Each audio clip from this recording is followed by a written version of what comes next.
কেমন আছো সবাই? আশা করি তোমরা সবাই খুব ভালো আছো। আমরা খুব ভালো আছি। রিমঝিম ডের নতুন একটি ব্লগে তোমাদের অনেক অনেক স্বাগত। আগ্রায় আজকে আমাদের সেকেন্ড ডে। হ্যাঁ, আমরা আজকে আগ্রা ফোর্টটা ঘুরতে যাব। আগের দিন তো আমরা তাজমহল আর ফতেহপুর সিকরি দেখে নিলাম। যারা আমার আগের ভিডিও দেখোনি তারা অবশ্যই আমার চ্যানেলে গিয়ে আগের ভিডিওগুলো দেখে নিও।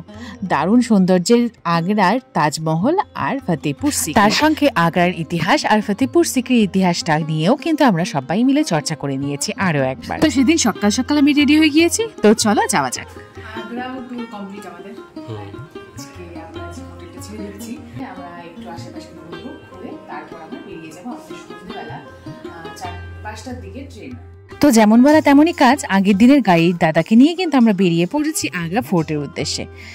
আগ্রা ফোর্টটা কিন্তু পুরোটাই লাল, যেটাকে বলে লাল কেলা। আমাদের মুঘল ইতিহাসের সঙ্গে আরও একবার তোমাদেরকে আজকে পরিচয় করিয়ে দিব।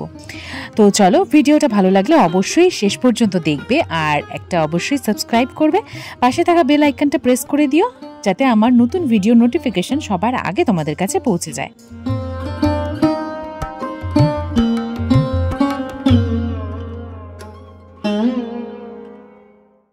আমাদের যিনি গাড়ি করে ঘুরিয়েছিলেন পুরো আগ্রা শহরটা, সেই ড্রাইভার দাদার ফোন নাম্বারটা আমার ডেসক্রিপশন বক্সে দেওয়া থাকবে। তোমরা যদি ঘুরতে যাও কোনো সময় তাহলে কিন্তু তার সঙ্গে যোগাযোগ করে নিতে পারো। তিনি খুবই ভালো, আমাদের হেল্প করেছিলেন পুরো জায়গাটা ঘুরতে। তো প্রথমে কিন্তু তোমাদের আগে টিকিট কেটে নিতে হবে 50 টাকা একজনের, মাথা পিছু 50 টাকা করে টিকিট কেটে কুপনটা নিয়ে তারপরেই কিন্তু তোমরা ভেতরে ঢুকতে পারবে। আর যারা ফরেনার রয়েছে তাদের জন্য 650 টাকা।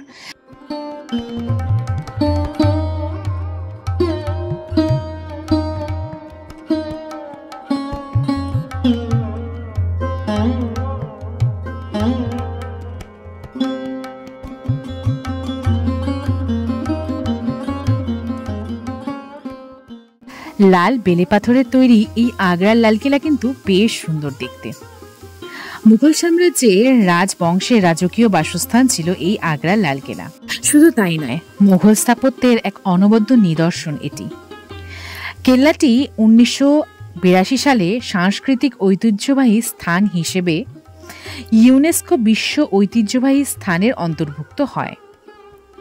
দুর্গটি কিন্তু ভারতের একটি রাজ্য উত্তরপ্রদেশের আগ্রার যমুনা নদীর তীরে অবস্থিত। মুঘল স্থাপত্যের একটি অন্যতম নিদর্শন তাজমহল আগ্রা কেল্লা থেকে মাত্র 2.5 কিলোমিটার দূরত্বে অবস্থিত। এই কেল্লার একদম ছাদের উপরে গিয়ে কিন্তু আগ্রার তাজমহলও দেখা যায়। দুর্গটি পুরোটাই বেলে পাথরের তৈরি, লাল বেলে পাথরে। মুঘল সাম্রাজ্যের সম্রাট আকবরের রাজত্বকালে এই লাল কেল্লার নির্মাণ কার্য শুরু হয়, আর সেটা শেষ হয় ঔরঙ্গজেবের রাজত্বকালে। এই দুর্গটির মেন যে দর্শনীয় স্থানগুলি রয়েছে সেগুলোর মধ্যে খাসমহল, শীষমহল, এছাড়া একটি অষ্টভুজাকৃতি মিনার রয়েছে, দেওয়ানে খাস রয়েছে, দেওয়ানে আম রয়েছে, আর মতি মসজিদও রয়েছে। পুরো লালকেল্লার নানান জায়গায় পার্সি ও ভারতীয় শিল্পকলার এক আশ্চর্য মিশ্রণের নিদর্শন রয়েছে চারিপাশে। ভেতরটা তো খুবই সুন্দর। আর শুধু তাই নয়, পুরো কেল্লাটায় ঢোকার আগে কিন্তু এইরকম বড় বড় প্রাচীরে ঘেরা একটা রাস্তা রয়েছে। এই প্রাচীরের পাশে দেখবে তোমরা যে কতগুলো খাঁজ করা রয়েছে একদম ওপর থেকে নিচ পর্যন্ত। তখনকার দিনে বলা হতো যে যদি কোনো সময় কোনো শত্রু এখানে আক্রমণ করে, সেই জন্য এই খাঁজগুলো করা। সেইখান থেকে গরম তেল ঢেলে দেওয়া হতো শত্রুকে আঘাত করার জন্য। এছাড়াও মুঘল সাম্রাজ্যের সময়ে এর নির্মাণ কার্যের পরেও কিন্তু অনেক রাজরাজারা এর ক্ষতিগ্রস্ত দুর্গ বিভিন্ন অংশ সংস্কার সাধনও করেছেন। মোটামুটি 94 একর জায়গা জুড়ে রয়েছে এই লালকেল্লা। দেওয়ালগুলো 70 ফুট উঁচু। এছাড়াও সমান্তরালে রয়েছে যমুনা নদী। এইরকম ভৌগোলিক পরিবেশে আবৃত এই লালকেল্লা কিন্তু বেশ সুন্দর দেখতে। চারিপাশে সবুজে ঘেরা লালকেল্লা দেখতে দারুণ লাগছিল। আর শুধু তাই নয়, চারিপাশে পাখির কিচিরমিচির, আর একটু পর পর এদিক থেকে ওদিক কাঠবিড়ালির ছোটাছুটি। প্রচুর কাঠবিড়ালি এখানে রয়েছে। আর যারা রয়েছে দর্শকরা, বিভিন্ন ভ্রমণ পিপাসু মানুষ, তারা কিন্তু এই কাঠবেড়ালিগুলোর জন্য নানান ধরনের খাবার এনে তাদেরকে খাওয়াচ্ছিল। দিল্লির নানান স্থানে রয়েছে এইরকম ইতিহাস লুকিয়ে।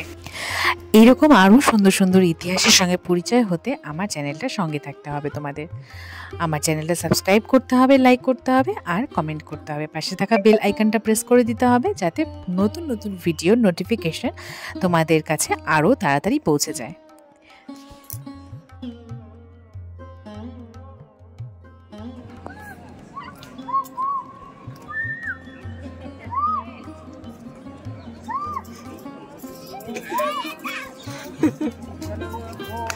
Thank you.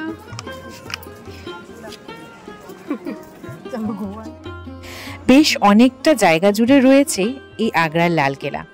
চারিপাশে সবুজ আর লালের এক অদ্ভুত মিশ্রণ এই লালকেল্লা। দিল্লিতে রয়েছে একটি লালকেল্লা আর আরেকটি লালকেল্লা রয়েছে আগ্রাতে। এই আগ্রার লালকেল্লা কিন্তু আগ্রা ফোর্ট নামেও পরিচিত। মুঘল সাম্রাজ্যের এক স্থাপত্য নিদর্শনের পরিচয় এই আগ্রার লালকেল্লা। ঠিক সেই রকমই শাহজাহানের শেষ সময়ের পরিচয়ও এই আগ্রার লালকেল্লা। বলা হয় এই আগ্রার লালকেল্লাতেই কিন্তু শাহজাহান 400 বছর বন্দী ছিলেন, আর এখান থেকেই তিনি তার স্ত্রী মমতাজের জন্য তৈরি করা সাদা ফটফটে মার্বেল পাথরের তাজমহল এখান থেকে তিনি এক দৃষ্টে তাকিয়ে থেকে দেখতেন।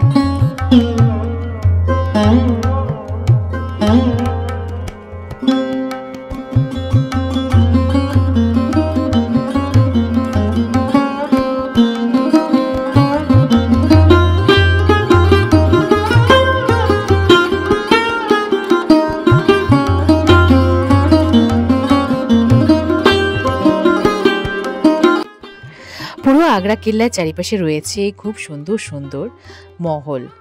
শাহজাহানের তৈরি করা প্রত্যেকটি মহলে কিন্তু তার একটা নিজস্ব পরিচয় রয়েছে।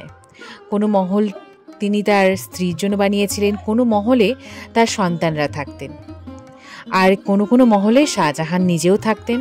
পুরো মহলটা শাহজাহান খুব সুন্দর করে সাজিয়েছিলেন। একদম সামনে দেখতে পাচ্ছ পুরো জায়গাটা, এই মাঠটায় কিন্তু আঙ্গুর ফল হতো। এই জায়গাটিকে বলা হয় আঙ্গুরি বাগান, আর সেই আঙ্গুর দিয়েই তৈরি করা হতো সুরা। জাহাঙ্গীর, শাহজাহান এরা এখানে বসে সুরা পান করতেন। আর এই যে সামনে দেখতে পাচ্ছ মহলটা, এই মহলটা ছিল শাহজাহানের মহল।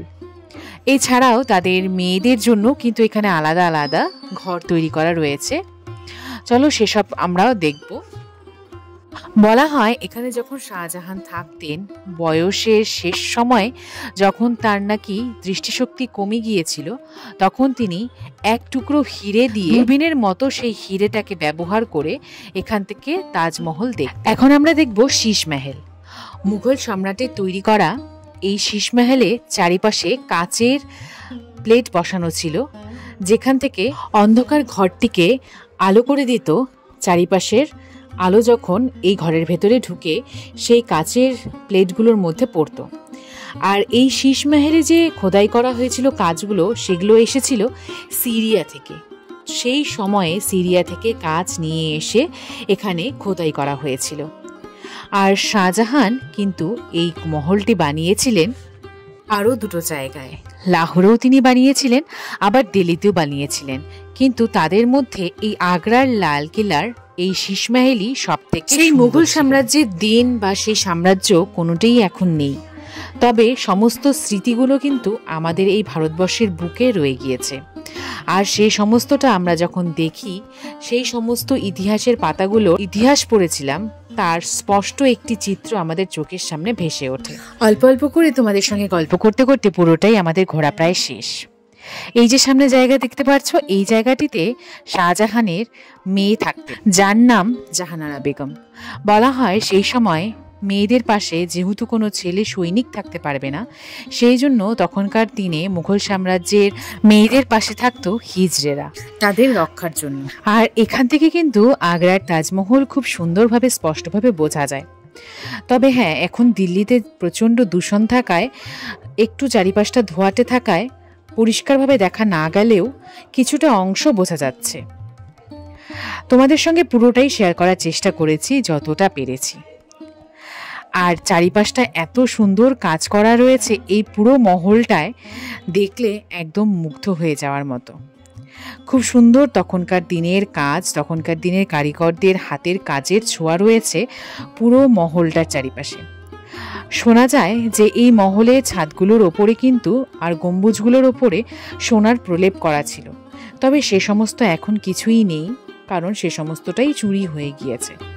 তবে তার উপর দিয়ে এখন সোনালি রং করে দেওয়া হয়েছে। আর এই যে দেখতে পাচ্ছ ওপরে হুকগুলো চারিপাশে, এইখান থেকে তখনকার দিনে হাতে টানা পাখা লাগানো থাকতো। আর এই পুরো জায়গাটা খোদাই করা রয়েছে, এর মাঝে মাঝেই সোনা আর নানান রকমের হিরে দিয়ে কাজ করা ছিল, যে সমস্ত এখন কিছুই দেখা যায় না। তাই জন্য এই মহলটার নাম ছিল খাস মহল। এখানে আজকের আমাদের ভিডিও শেষ হয়ে যাচ্ছে। ভালো লাগলে লাইক, কমেন্ট, শেয়ার করো। টাটা বন্ধুরা।